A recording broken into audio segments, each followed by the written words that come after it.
শুধুমাত্র একটা টেডি, তাই বলি কি এটা বস্তি? হাই রে পোলা পাই, আপডেট হ।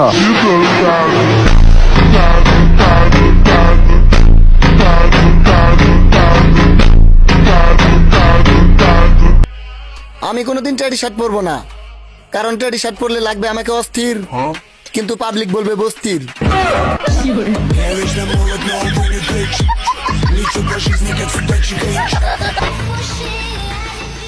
আজে বাজে যাই বলস, টেডি শার্টের নাম নিয়ে ফর ইউতে চলস। আর টেডি শার্ট যে একটা ব্র্যান্ড, ওইটা তোরা ভালো করে জানস।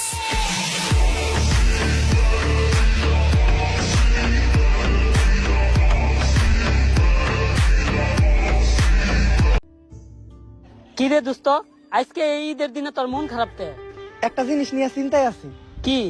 যে হারে সবাই বস্তি শার্ট সরি টেডি শার্ট পরে ঘোরাঘুরি করতেছে, এখন আমার চয়েস তো এত খারাপ না, তাই আমি ঈদের আগে বস্তি শার্ট সরি টেডি শার্ট কিনি নাই। এখন এই যে আমি আজকে ঈদের দিনে সবার সাথে তাল মিলে আর টেডি শার্ট পরতে পারলাম না, এতে কি আমার ঈদ হইব? তুই তো আমারও চিন্তায় ফেলে দিলি রে। দাঁড়া, এখনই অনলাইন থেকে টেডি শার্ট অর্ডার করতেছি, সবার লগে তাল মিলে আমাকেও বুঝতে হইব।